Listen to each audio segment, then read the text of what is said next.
make some noise. Come on. All right, indeed, Nick Foles. Thank you very much. Welcome, everybody, back to the final word, the final word of the week with your host, MattyB, here on the It's a Wrap Sports Network. We got through our first.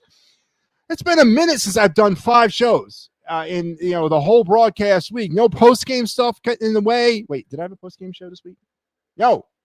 Did I? Yeah, I did. Never mind. 4.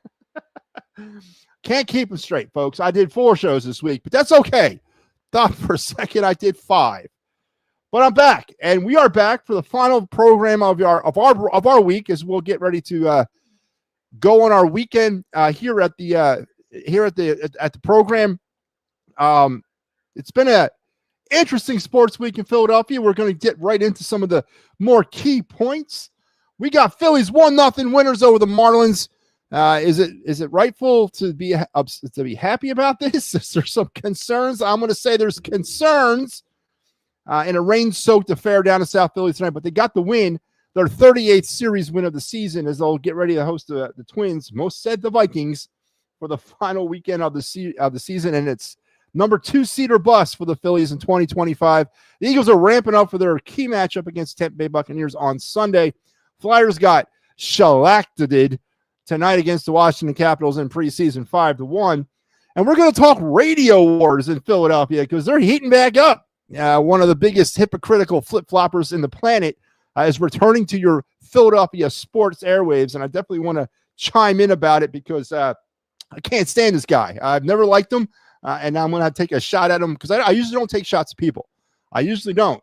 But I'm going after him because I think he's everything that is wrong with the business and everything that is wrong with terrestrial sports radio. And I'm thankful that it's dying on the vine, but you're going to get another dose of this guy if you listen to the radio in the Delaware Valley. So we're going to get radio wars going here on the program. And then you got our of the night tonight again, as we're in that transitional phase before we start the Flyers, talking about Flyers prospects. We're going to do our day in Philadelphia sports history and, of course, our card review segment. All that tied up in a pretty bow is our final broadcast episode of the week here on the program. Can't wait. It's been a good week. It's been a long week. Hey, everyone. Joe Hale checking in as he always does. Joe, what's going down tonight? Thursday night, man. Big night before the weekend. Used to love this night when I was in school. Thursday night was the best night ever in school. Worst night was Sunday night. Best night was Thursday night because you knew you were on the end. You were at the end of the week. Tomorrow, Friday, nothing going on. So that was the way it was in the Army, too. We didn't do anything on Fridays, unless, of course, you were deployed. Then it was all, different. But Thursday night, and here we're going to roll, and we're going to rock. Let's get it going. Let's strap it in, strap it on, strap it in, up. Let's begin. Keep your head, hands, feet inside the car at all times, and let's roll with your day in Philadelphia sports history on this day back in 2007. Basically getting ready to cinch his MVP season. Jimmy Rollins joined Bobby Abreu as the only member of the Phillies to steal 30 bases and slug 30 home runs in the same seasons. While the 30-30 club is clearly less exclusive today than it was pre-1990, just 17 of the current 62 such seasons occurred before 90. Rollins' 30 homers, 41 stolen bases was still just a 50th 30-30 in Major League Baseball history at that time. He didn't stop there. With a triple in his last at-bat of the season, Rollins finished the season with 38 doubles, 20 triples, 30 home runs, and 41 stolen bases, become just the 4th player ever to go 20-20-20-20. And, of course, he also wrapped up the National League MVP that year in helping the Phillies get back to the playoffs. And, of course, a year later, it all was magical when the Phillies won the World Series. So happy Jimmy Rollins 30-30 Club Day. Here on the Fighting's final, or not the Fighting's final, Christ, the final word, as Jimmy Rollins joined the very exclusive club. The only other Philly to do it was Bobby Abreu. And as we sit here, and we got a whole nother class of baseball Hall of Famers that we're going to start talking about probably in November is when the ballot will come out. Does Jimmy Rollins get on the ballot? I don't even know.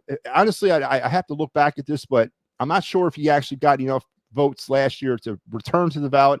I know Chase Utley's coming back, but I'm not certain that Jimmy Rollins is going to be a definite on the 2026 Baseball Hall of Fame ballot. I hope he is, and I really do dream of the day because in 1995, for those of you that don't remember this, both Mike Schmidt and Richie Ashburn got into the Hall of Fame on the same ballot in the same draft or same Hall of Fame class of 95. And that was a great day to be in Cooperstown, New York. Awesome day to be up there as you get to welcome in 2 Phillies into the Hall of Fame. Then the year before that, in 94, Carlton went in. But if Jimmy Rollins and Chase Utley could somehow find their way into the Hall of Fame on the same ballot and be inducted in the same year, that would be an all-time moment in Phillies history that no one would forget. 2 very deserving members of that, 07 to 11 era of Phillies players and teams. Really hope that he finds his way in their Hall of Fame someday. And I really hope it's with Chase Utley. And I really hope we get to all go to Cooperstown on some summer day. Hell, I'll be up there anyway, but I'll come over there and actually enjoy the ceremony. But yeah, it's going to be a great day if Jimmy Rollins and Chase Utley can get in together. But on this day, Jimmy Rollins joined the 30-30 Club back in 2007. And that is your day in Philly sports history on this beautiful Thursday night in rainy Philadelphia. Ricky Deal says, go Flyers. Where are they going, Ricky? Where in the hell are the Flyers going? 5-1 losers tonight in preseason action. Another lackluster performance in between the net. Another lackluster performance for the Flyers in general. And you get blown out at the hands of the Washington Capitol, or should I say the Hershey Bears? Because it's mostly AHL players kind of playing these games at this point of the preseason, but not a good game. At 10:30, can I open the phone lines? Yeah, we'll see. We'll see if I get all wrapped into some things. But absolutely, we'll talk some phone lines tonight. But let's get into the show. Let's get into the meat and bones of why we're here. The Phillies, 1-0 winners over the Miami Marlins. They are now done with the Marlins. They've won their 38th series of the season, far exceeding their 2024 total of 24 series wins. They roll into the final weekend against the Twins in, very meaningless baseball. There's nothing really left to play for at this point other than staying healthy and getting ready for a potential first week bye and then on to the NLDS. But they won a game tonight, 1-0, where they scored the only run they could get in the first inning. Now, granted, the run was a small ball run, a little ground ball to third base that Harrison Bader was able to get home and, kind of a sacrifice play, which is pretty cool. But that's it. Phillies were befuddled by Marlins pitching for the rest of the evening. Going 0 for 10 with runners in scoring position along the way. And yes, is there some things to be concerned about? There is. I mean, if you cannot, and even last night when they hit 8 home runs, they were 1 for 7 with runners in scoring position. This means something. This stat means a lot. This stat tells you a story for the team. Last 7 games, going back into the other series before this over against the Diamondbacks, the Phillies are 4 for 32 with runners in scoring position for a piddly 123 batting average. Or I'm sorry, 8 for 65 for a piddly 123 batting average. These are not good numbers, man. These are not like on the cusp of making the playoff type numbers. And, we get the 1 run in the first inning and then you go the next 8.5 and you can't score anything against the Marlins. We're not facing the Florida Marlins, Miami Marlins, wherever they call themselves in the playoffs. We're going to be facing higher level competition, better pitching. And we're still playing our regular players. So there's concern, I think, about the way this team goes about their business at the plate. And it's been an ongoing goddamn conversation for the last 4 seasons. Now, on the other side of things, it was a very promising pitching performance tonight by a combination of Walker Buehler and Taijuan Walker. They went 7 innings between the two of them, gave up 4 hits, walked 5, and struck out 5.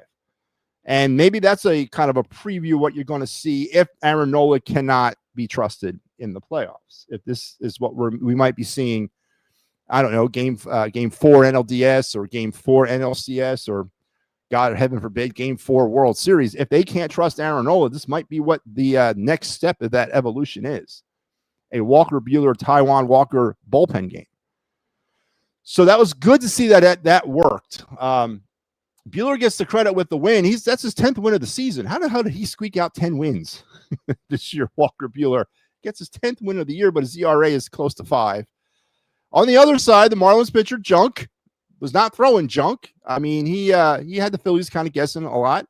4.5, 5 hits, a run. It was earned. And he struck out 4. Went 61 pitches through 4.5, a little high. And the rest of the Marlin bullpen did well as well. So Phillies continue to struggle to play and field fundamental baseball.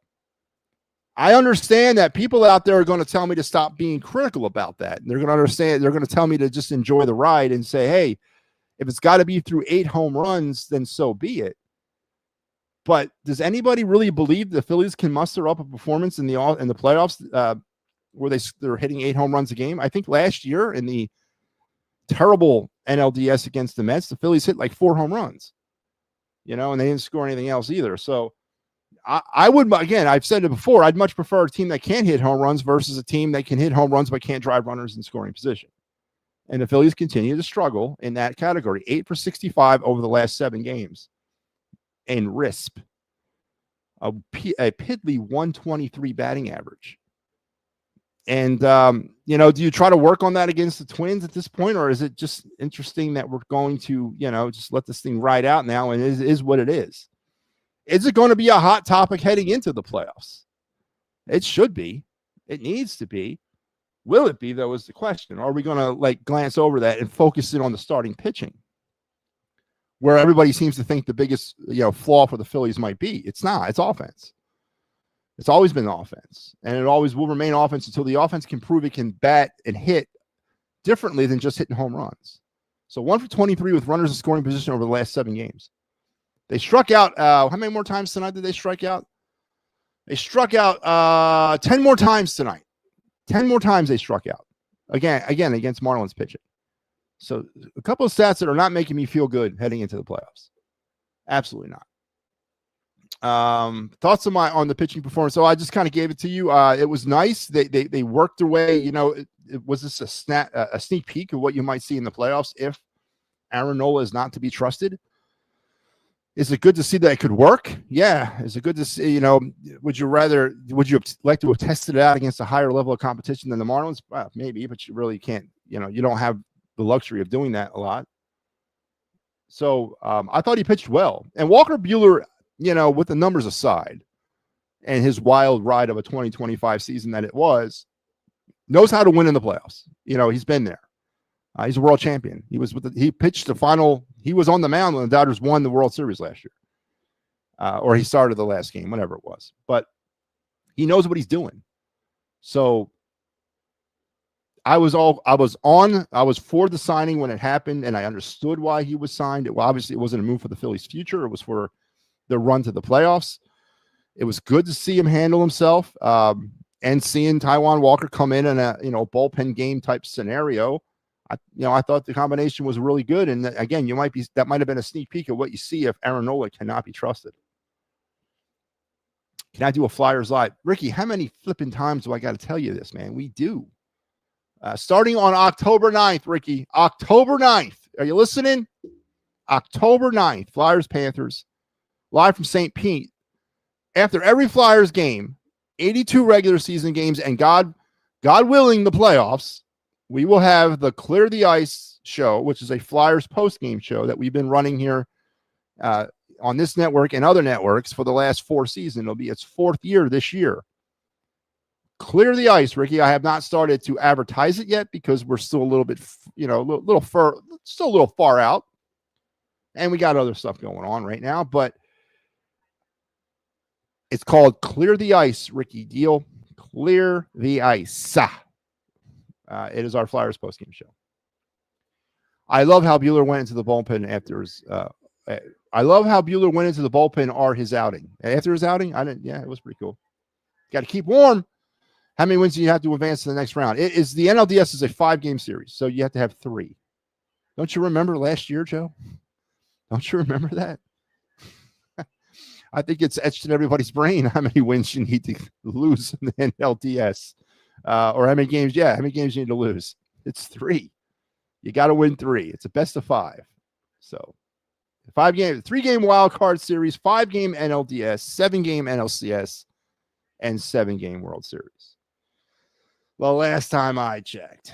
But Phillies are on their way, man. And so is the Fightins final as we're entering our final weekend of regular season coverage. And here you go, the final lineup of the 2025 season.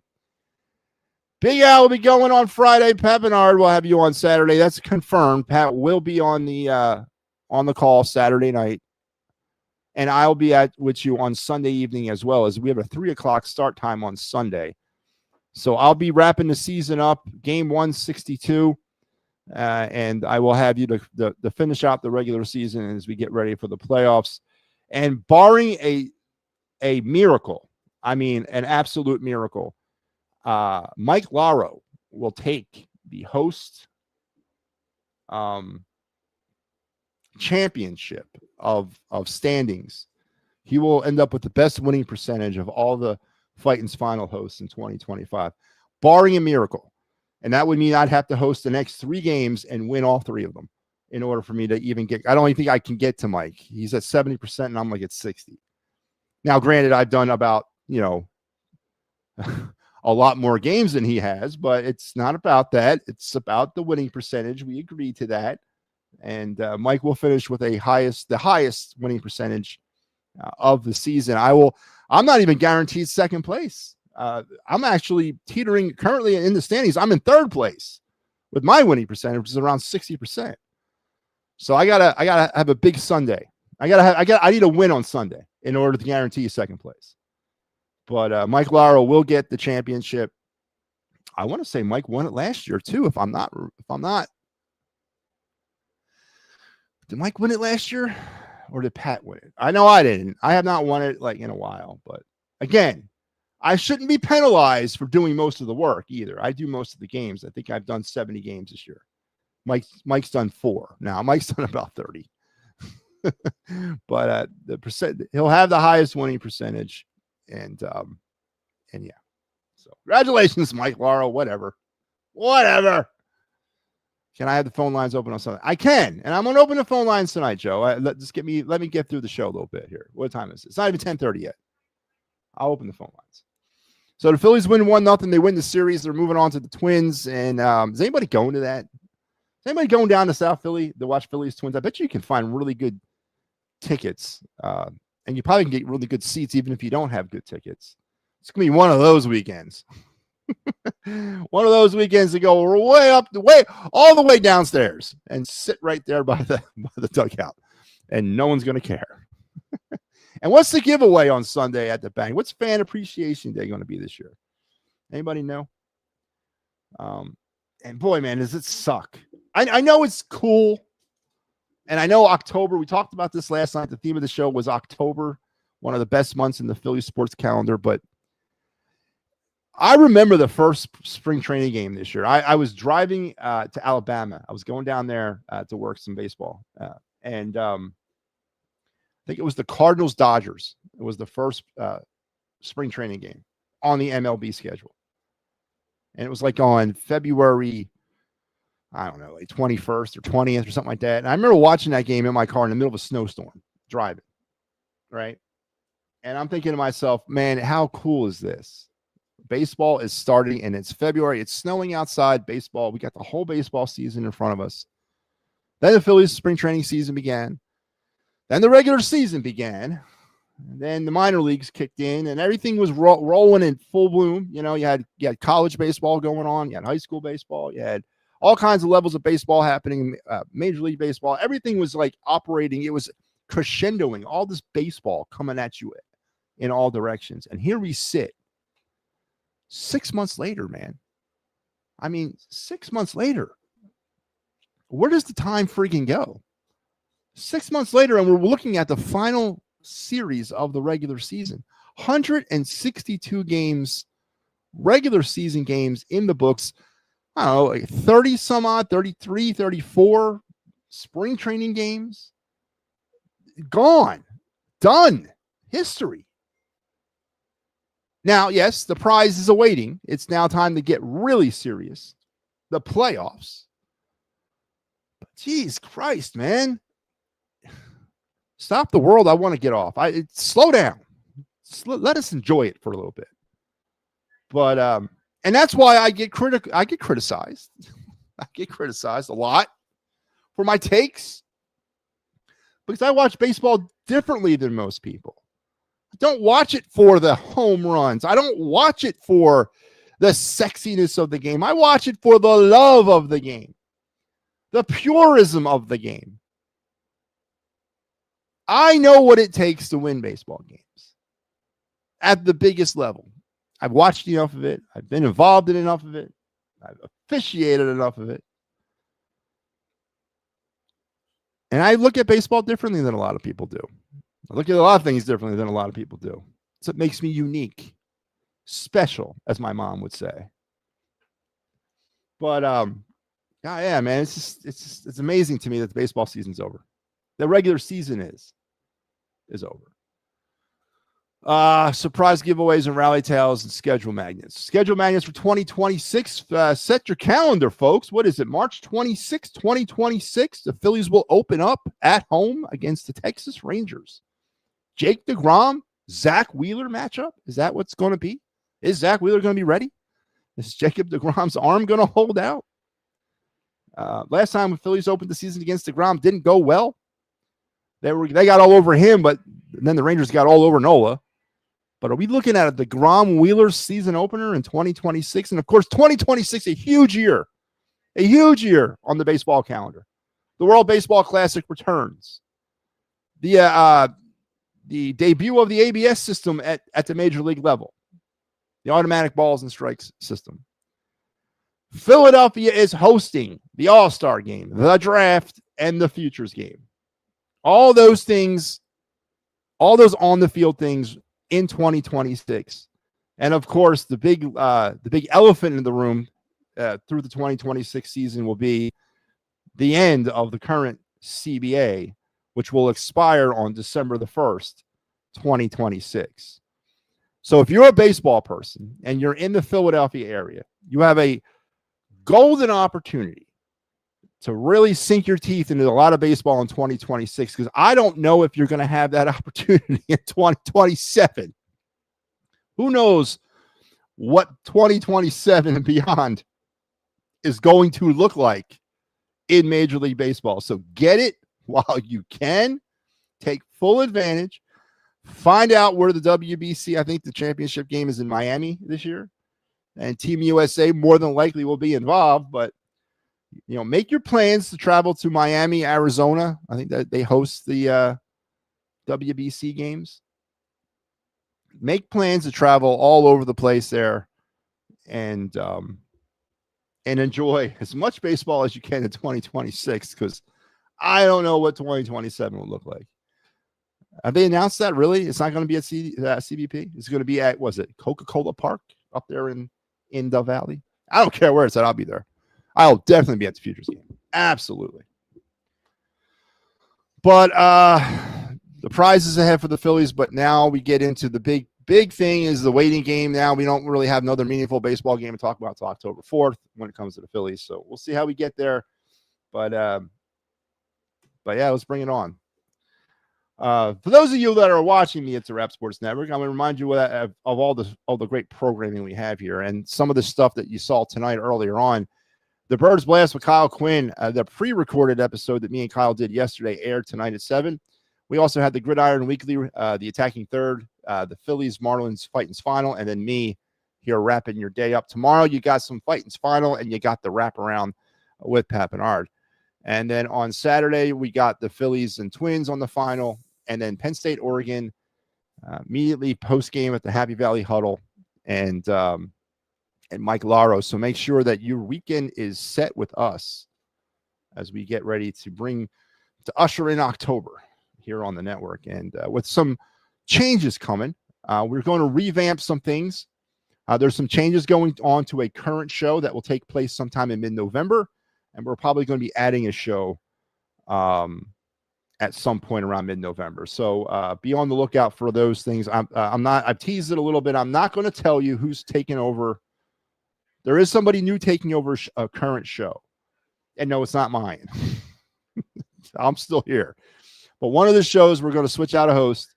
We're bringing back a guy that I've been prodding along for the last year to get his ass back behind the microphone full time. He's finally relented to it. But I'm not going to tell you who it is. And we're going to bring him back in November. And he's going to take over one of the current shows. And we're going to switch out the host of that show and give that person his own show. So there's some things happening here on the network that we're going to keep featuring. So make sure that you're staying abreast. I want to see some 8x10 next year, like 8x10 glossies of me. Is that what you want to see? Does anybody want to see that for real? 8x10 glossies of MattyB? I don't know. I don't know how to take that, Joe. I'm a little concerned that you asked me that. A little concerned. With that thought swimming around in your mind, let's transition off to the Philadelphia Eagles. If you did watch the fights or the Birds Blast earlier, me and Kyle began to get back on opposite sides of the table, which finally, after so many last season in 3 games, we have been really kind of in lockstep with a lot of our takes, and it's really kind of upset me and bother me. I'd buy it. Are you seriously? You want some 8x10s of me? Joe, man. Come on, brother. Joe, you're scaring me a little bit, man. Scaring me. But me and Kyle have been we've been on the same page too much lately. And tonight or yesterday, whenever we filmed that, we got back on the opposite sides of the table. Kyle is now taking the side of a lot of Eagle fans. And I'm not gonna point him out, but he or finger him out about that. He's done betting against the Birds. Kyle started the season taking an analytical approach to this, picking games that he felt that the Eagles might not be as good as their opponent, and it has got him 1-2 through the first 3 games of the season. I, of course, look at it completely different, and I'm 2-1 though, because I've actually taken the Eagles twice this year to win, and I hit both times. So Kyle said on the show that he will stop betting against the Eagles, or he'll stop picking against the Eagles, and he's going to basically, I guess, select them the rest of the season. And that's fine. It's a strategy because he feels that there's nothing that can stop this juggernaut of a football team. That even when they play their most crappiest, blandest, vanilla-list game, that they find a way to win. Now, it's hard for me to argue that because the proof is in the pudding. They've been doing that, at least for the first 3 weeks of this season. But they also did that through the first 12 weeks of 2023. And this was sort of the conversation that me and Kyle got into. Kyle says there's no parallel, correlation, similarity, whatever, to the way the Eagles are playing in 2025 to what they're playing like in 2023. And I, of course, vehemently disagree with that. Now, Kyle pointed out 3 things why it's not the same. He said the defense is younger, it's hungrier, better defensive coordinator, and they don't turn the football over nearly as much as they did in 2023. And I fought back on a couple of those, though I do agree that the defense is younger, more aggressive, better defensive coordinator.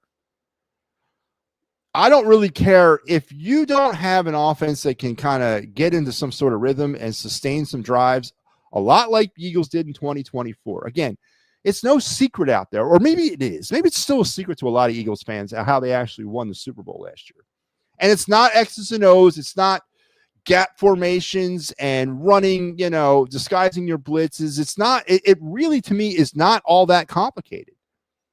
It can be summed up in 2 words.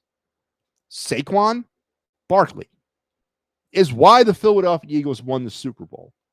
Because everything that Saquon, all the greatness that he showed last year was like a ripple effect in a lake. It just spread all over the place. It allowed the offense to sustain drives by continuously moving the chains. It gave the defense an opportunity to not be on the field. And then eventually it opened up the passing game, or he blew open a hole, or the offensive line blew open a hole against a gas defense that couldn't get off the field, and he would break a 68, 70-yard touchdown run and ice it away. That is the reason the Eagles were set up for success in 2024. You can overanalyze it all you want. You can tell me the nonsense about Jalen Hurts' elite quarterbacking ability. You can also try to tell me that it was the Eagle defense that rose above and propelled the Eagles to the Super Bowl. And I will actually be kind of on your side with that. But again, Saquon Barkley was the stone in the water that created the ripples, that created what happened in 2024. And what is the one thing missing from the 2025 Eagles that was happening so effectively in 2024? And that is Saquon Barkley. He has not been anywhere near as effective through 3 games that he was in 2024. And what was the one thing missing in 2023 offensively that really kind of kept the Eagles spinning their tires? And that was a Saquon Barkley-esque ground attack. And yes, they had to rely on their quarterback. You know, Kyle made the assumption that they would turn the football over too many times in 2023. 100% agreed. They're not doing that in 2025. 100% agree. They got one. They turned the ball over one time through 3 games. But do I have to point out the fact that they don't let the quarterback throw the ball? That they regulate Jalen Hurts' passing attempts? They also regulate to where Jalen Hurts can throw the ball? They don't trust him? For whatever reason, don't call me a hater, please, because I got the Gestapo on my ass too much as it is. But they don't let Jalen Hurts throw the football at all. That's why they're not turning the football over. And if you have a good, young, aggressive defense, as the Eagles do have, I don't care how good, how young, or how aggressive they are. If they can't get off the damn field, or if the offense can't leave them off the field, they're going to wear out. And you're already kind of seeing it through 3 weeks. They got massive injuries cropping up all over the place. Zach Bond, Nolan Smith. So I think this season's, at least through 3 games, is a carbon copy of 2023. I do. Now, the Eagles have a chance to break that by not falling apart at a certain point this year. We'll see if that happens. But if Saquon Barkley cannot get it going, if Saquon Barkley cannot return to some sort of, close Memorex type version of him last year, I don't think the Eagles are going to win a Super Bowl. Simply put. Because simply put, Saquon Barkley was the stone in the water that created the ripples that led to a Super Bowl victory last year. And I think it's a valid argument. A valid argument. Not just you, the whole squad. Again, that's even more bizarre. First of all, I would never pose for a picture with them. That would be weird. I can't even imagine what that picture would look like or why we would do that. We'll think about it. Maybe I do need to get some promotional items going, I guess. Ricky Deal says, go Eagles. Where are we going, Ricky? As Ricky would say, is the phone lines open yet? In a minute. We'll get them open in a minute. But the Eagles, Phillies, all on the table. Flyers, 5-1 losers tonight against the Capitals. I'm not really going to get too much into that. It's preseason hockey, and there's going to be plenty of time to talk hockey. The other story I want to get into, and then I promise I'll open the phone lines. The radio wars are heating up in Philadelphia again. Johnny Marks, like the cockroach he is returning to your Philadelphia FM dial sports-wise. Going back to the Fanatic after quitting WIP, mysteriously disappearing from PHLY. Now he's going back to the Fanatic starting on Monday, as he will host the afternoon or the midday show 10 to 2. Was it middays with Marks they calling it over there? And listen, this is exactly why I don't agree with anybody that does this job other than me. I have a hard time. I really do. I'm not a people person. I'm pretty stubborn about my takes, and I'm pretty stubborn about who I am. I have no filter, I guess they say. And there's some people out there that are very good for this type of work. There's some people out there that represent this well. John Marks is not one of them. John Marks is a hypocrite. John Marks is a flip-flopper, and John Marks is a liar. All right. And John Marks is everything that is wrong with this business. the guy's chasing the buck. That's all he cares about. He cares about money. John Marks doesn't care about you. Doesn't care about Philadelphia. Doesn't care about the sports teams. He cares about getting paid. Because the big drama around him leaving WIP back at the end of 2023 was, I want to go home and spend time with my kids. I'm missing their lives. I'm missing them growing up. Now, you know what? I'm not saying he was lying about that, but do you think that he might have been a little jaded by not getting the morning show gig and losing out to the camera? I definitely think he was. And I definitely think it spurred him on to demand a raise, and they weren't going to give him because they were broke. So he quit.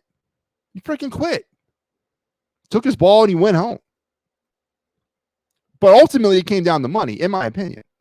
I don't trust a thing that guy says. I can't stand him.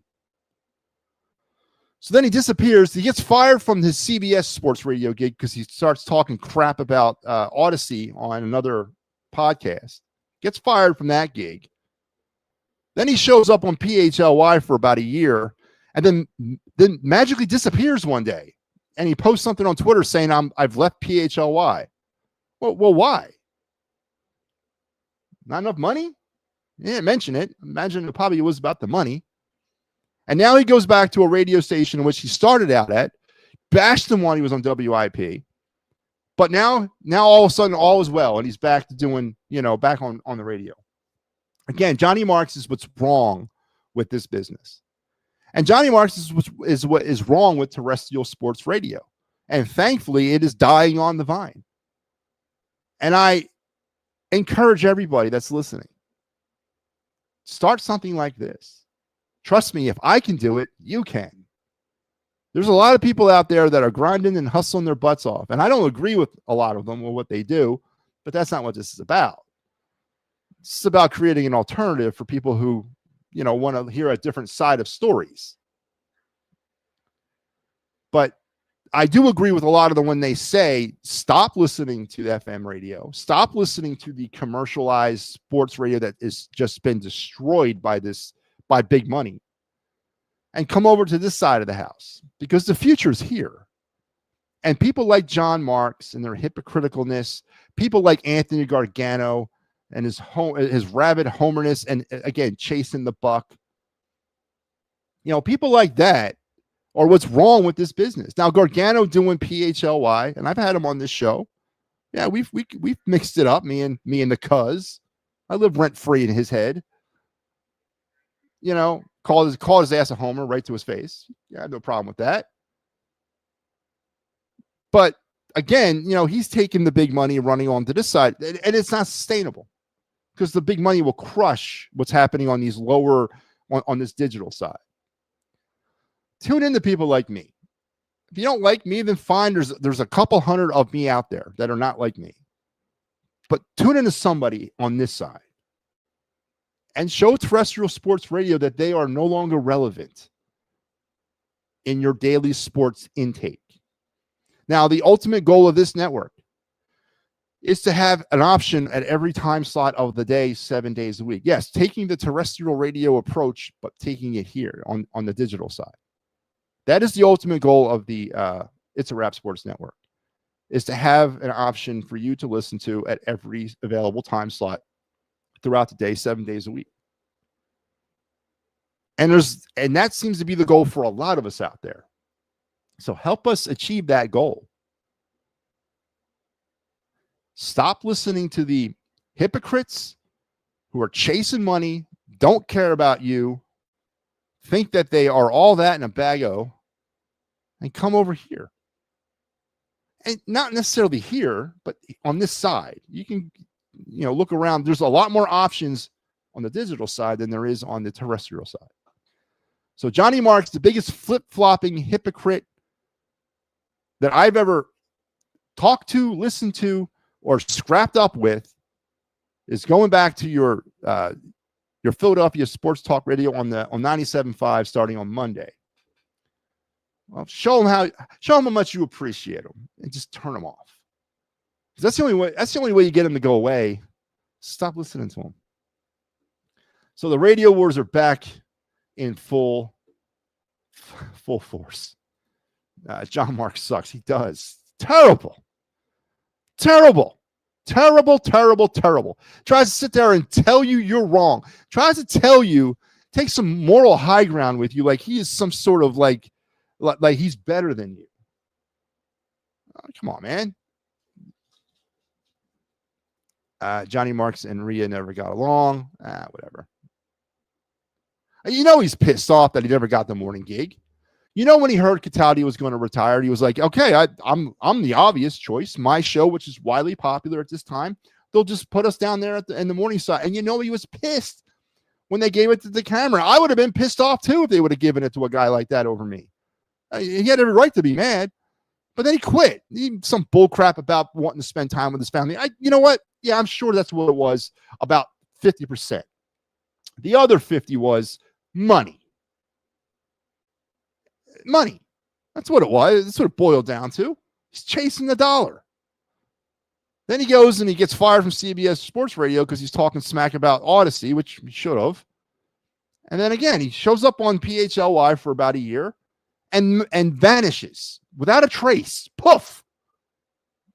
I'm off. I'm done. And now he's coming back to the fan. He's pathetic, man. He's pathetic. Turn him off and turn all of them off. Except for Kyle Quinn. Keep listening to him. All right, so let's open the phone lines as I transition to a terrestrial radio thing. Listen, the terrestrial radio concept of sports radio still is existing and it's alive. It just doesn't work on the terrestrial radio side because of what corporations have done to it. The recipe is still a recipe for success. What they've done over there and what Howard Eskin has done and what people like that have done works. 100% works. It's just lost something because of big business and corporations and all that. But that's why we're trying, what I'm doing here and a lot of other people are doing on this side is trying to give you an option that's not big money, that's not corporate. That goes back to the roots of where this all began. So again, if you don't like me, okay, fine. But go find someone on this side that you do like, because they're out there. Someone's out there for you. And again, there's a lot more options on this side than there are on that side. So John Marks back on terrestrial radio. Just thought I'd chime in about that because I honestly cannot stand Johnny Marks. Cannot stand him. Just want to punch him. I don't know, man. I do. I just look at him and I'm just like, dude, man. I just can't stand him. Can't stand him. But all right. So phone lines are open. If you want to get on board, you can. Just you know the drill. If you have the means to communicate with me, you can get on. You need to be able to talk to me. You don't have to. You don't have to have a camera, but you need to talk to me. Be able to talk to me either through a microphone or whatever. So phone lines are open. Let's continue on with the final part of our show. Let's talk some sports cards. Let's go into our card review.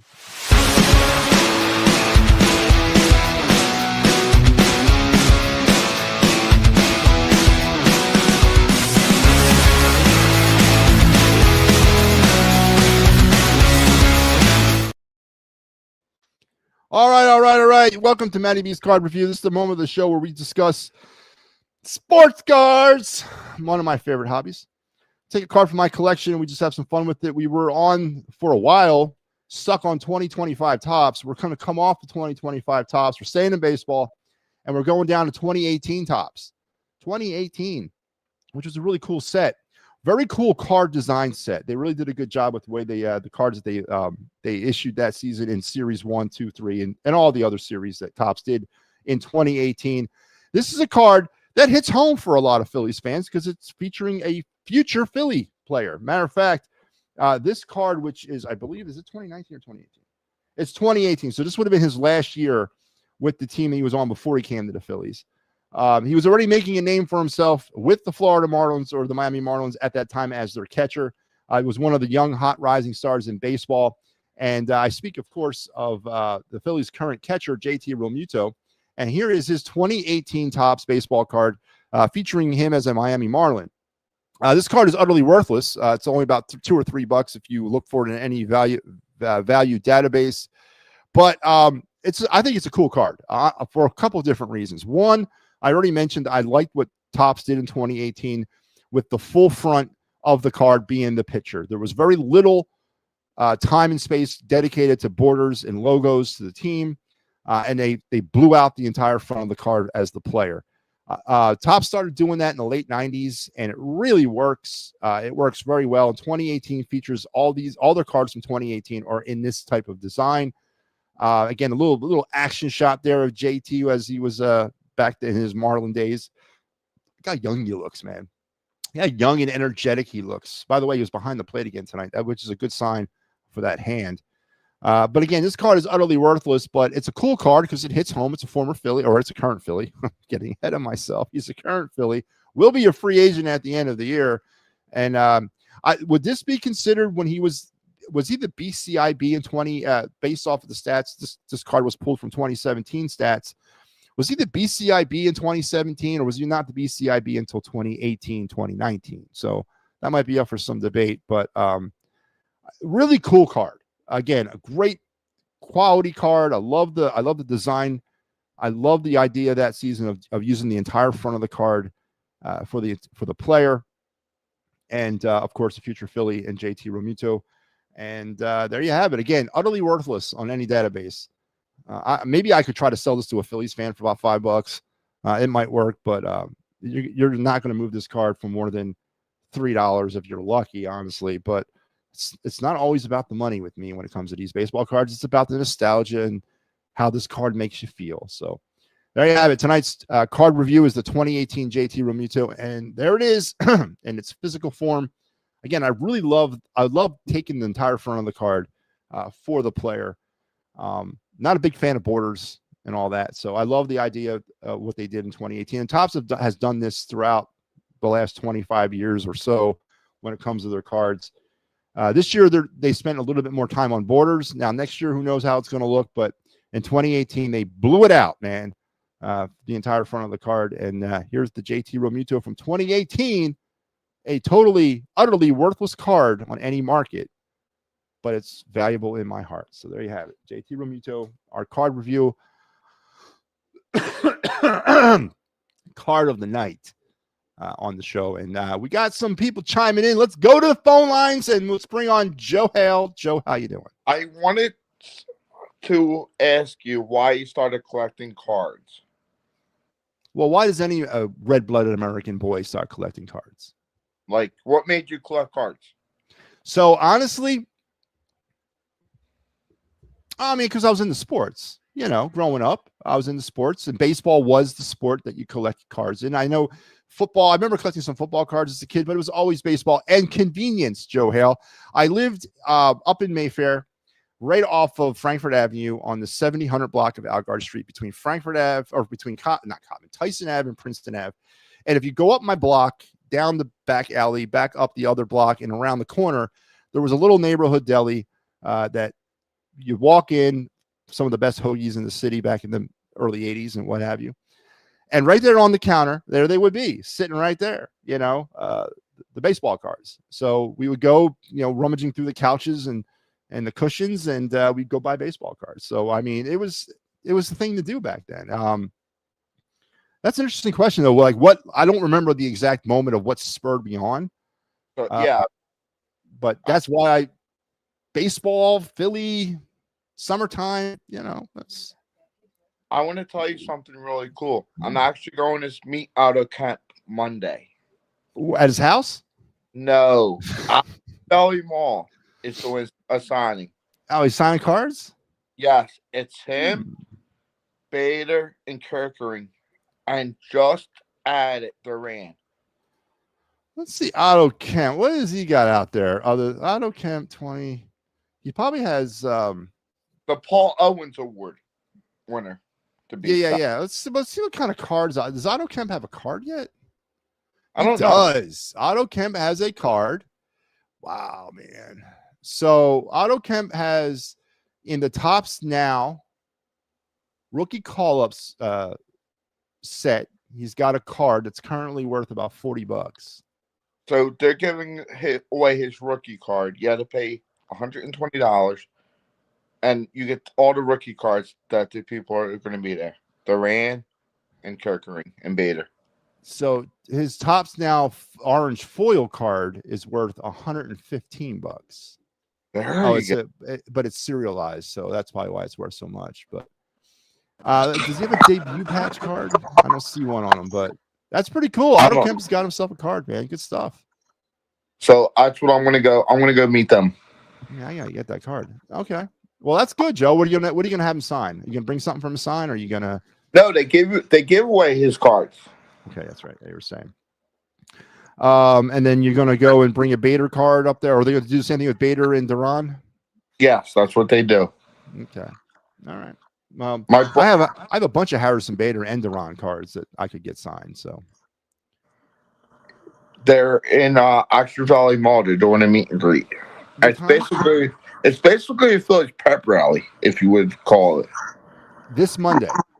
Yes, I believe it's run by Overtime Productions. They do there's a sports store in the Oxford Valley Mall that they do stuff with. Good stuff, man. But hey, Joe, to finish your point about the baseball card. So, as I really cannot pinpoint why I started, but I always remember doing it, and I 87 Topps was the first set that I actually collected, because back when we were growing up, or when I was growing up, it wasn't like it is today. You know, the wax pack cards, it was all about set completion. So your cards were valued based on if you can complete the whole set. Now with all what Topps is about 9-10 different sets that come out throughout the year, there's no way in hell you're collecting all that. Now it's all about getting all the cards with the bells and whistles and the prettiness and all that. So it's not like it was when I was growing up. But in 87, I collected 87 Topps. I got the whole set. And then held on to them throughout my young adulthood. And then when my stepson, who's, to be honest with you, I'd say a good 65% of the collection is his cards that were merged into mine. I got reinvigorated into collecting cards with him, and saw all of his cards laying around, and just, he was a 12-year-old kid when I met him, and what have you. And, he doesn't know anything about protecting the stuff. So I took it upon myself to get them, catalog them, and protect them. So I guess that's the evolution of my card collection. That's what I wanted to ask, because I love your card segment. I think that's one of the best things that you do. No, thank you, Joe. I appreciate it, man. With the other guys. And why I asked for 8x10, I idol you guys. Yes, I met Mike a lot, and I met Pat a lot. You've met Pat a lot, really? You've been in a room with Pat one-on-one? Yes, the Philadelphia Wings lacrosse, and yes, I've seen Mike wrestle. Mike's an awesome dude. What was Mike's wrestling name? I forget. It's been a while. He's probably gonna laugh. Do you know what Pat's wrestling name was? I'm asking because I don't remember. It's something like really dumb, like Rico something. I never seen Pat wrestle. What was it? I never seen him wrestle. Yeah, Pat used to wrestle too. Yeah, I heard. Yeah, but I've seen Pat at lacrosse and so. Well, listen. We do got to do something promotional here on the network. We're coming up on our first year anniversary, and I got to start getting T-shirts and stuff like that done. So that stuff's gonna be coming in 2026. I can promise you that. But yeah, we'll start doing more of that. I make that promise to everybody out there that we'll start doing stuff like that.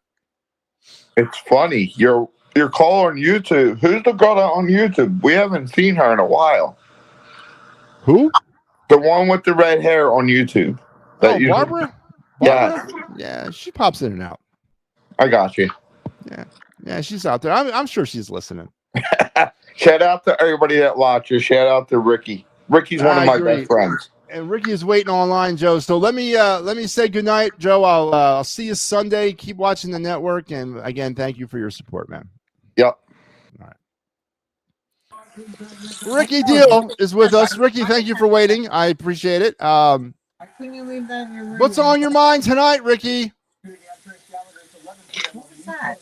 What did he just say?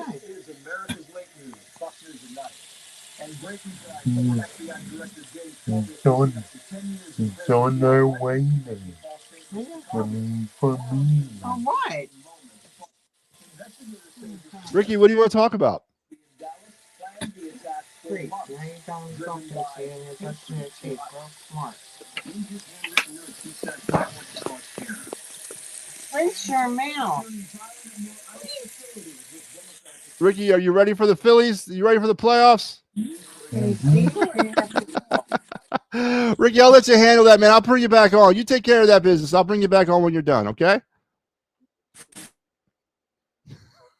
Ricky's out there gargling or something. I'll get Ricky back on when he gets back. All right. So we're coming to the end. I love it. Don't ever stop being you, Ricky. Thanks everybody for joining in tonight. It's been a great week. We got 4 out of 5 nights in. Talked a lot of good stuff. We got a lot of good stuff coming on the horizon. Penn State, Oregon. I know not much has been talked about the Penn State, Oregon. The whiteout, a Happy Valley this weekend. Penn State gets his first opportunity to play anybody that's worth a damn. How do they react in the big game situation? Obviously, that's the James Franklin bugaboo. And we got you covered here on the Happy Valley Huddle. So make sure you're tuned in on Saturday night. Mike Lauro will take you. I think the game's at like 8:30 or something like that. It's late. So make sure you're here for that. We got a lot of stuff going down. Yeah, Ricky definitely is the man. He is the man, Joe Hale. Flyers are getting ready to start their season. And yes, I know I'm shying away from it. I don't want to necessarily jump into the rink quite yet because it's hard for me to wrap my head around preseason hockey, especially with this team. I will get, but we will have a Flyers preview show coming soon. Probably the week the season starts around the 5th, 6th, the in-between game of the Phillies playoffs there. We'll probably jump in and do a Flyers preview show. And then on October 9th, we will return. The Clear the Ice program will return for its 4th season, as maybe this is the year. Maybe this is the one that we actually, I think we've only done one season where we started at the beginning and actually ended at the end. That was the 23-24 season when the Flyers were in this thing right to the end. Every other season, we've cut it off at the end of March in order to sort of focus on the Phillies. Hopefully this is the year that we have to go beyond April with the Clear the Ice program, as the Flyers hopefully will make the playoffs and make some noise in the NHL. So we got that coming up. Eagles, of course, are starting to sink their teeth into the quarter mark of their NFL season. How do they do down in the steamy heat of Tampa with a decimated defensive core? And of course, the biggest story, I think, which trumps them all, is the Phillies 2025 playoff run. Who will they play and how will they do? Is this the year? So a lot of great things coming on the network over the course of the next few weeks. Joe says, so with the playoffs starting, is there going to be 2 guys on? Yes. As MattyB Productions post-game tradition goes, it dictates that all postseason games will be done with no less than 2. It has to be 2. It could be 3, 4, whatever, but it can't be any less than 2. And we will go to a tandem situation starting on October 4th.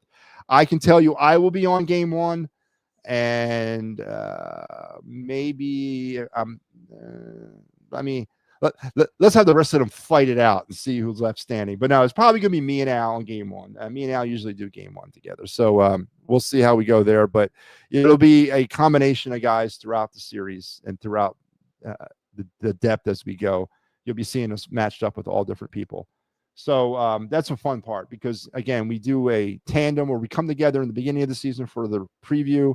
We split up, do the whole first half separately, come back together at the midway point, split back up, do the whole second half separately, and then come back together as a tandem group for the postseason. And then at the end of the season, we come back together for the review show. So we will definitely get some of that stuff rolling and doing that stuff for the playoffs. So, yes, to answer your question, Joe, we are going to do that. Ricky is back. Ricky is back. Is he ready? Ricky, are you ready? Mm-hmm.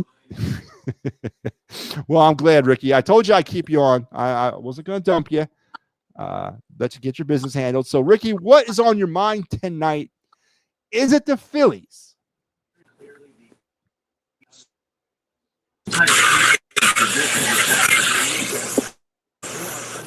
Let's go Phillies. Let's go Phillies, indeed. Ricky Deal. October 4th, Ricky, playoffs.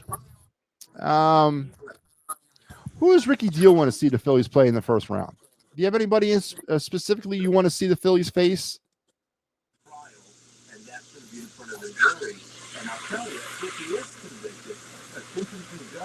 No.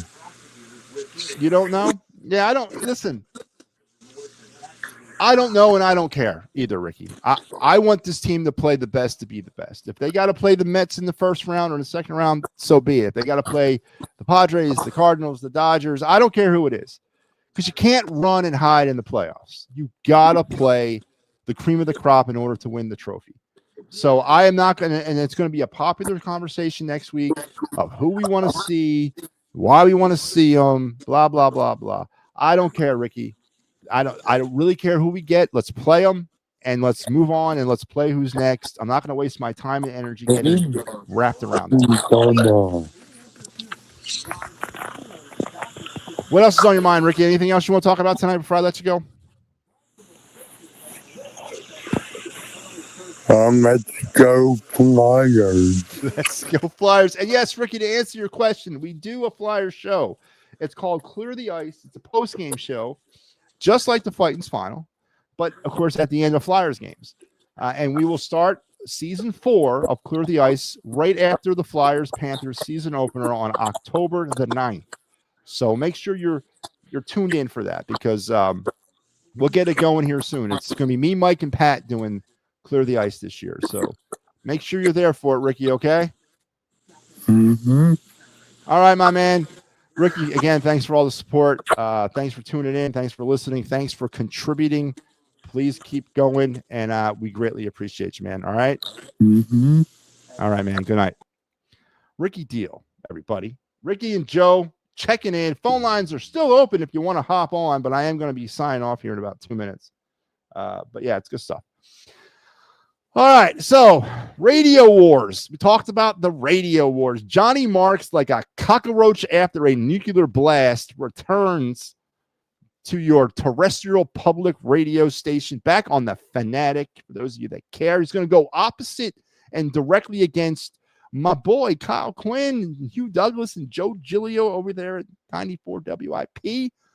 And I hope he fails. I hope the whole thing fails, honestly. I'm done with terrestrial radio. Phillies are going to wrap the season up here over the weekend against the Twins. Let's hope they get out of the series without any injuries, and let's look ahead towards the playoffs. Eagles, Buccaneers on the table this weekend as well, and the Penn State Nittany Lions will verse the Oregon Ducks. All that and all the other greatness that's in the It's a Wrap Sports Network. One more time, here is the schedule for the last part of your week. Tomorrow, you got Phillies, Twins, Big Al on the call for the Fightins final. Wrap around with Pat Bernard. By the way, no, never mind. You guys don't need to know that, but Pat Bernard's back on. He's doing the wraparound, and Saturday is the Fightins final and the Happy Valley Huddle. So, and we'll do this all again on Sunday when I'll come back at Steel City, at P&M and the AM, and the Fightins final. That busy day again on Sunday. So make sure you're tuned in for all the greatness on the It's a Wrap Sports Network. Until we talk again, you guys have a great rest of your night. Enjoy your weekend, folks. I'll see you again on Sunday. Take care.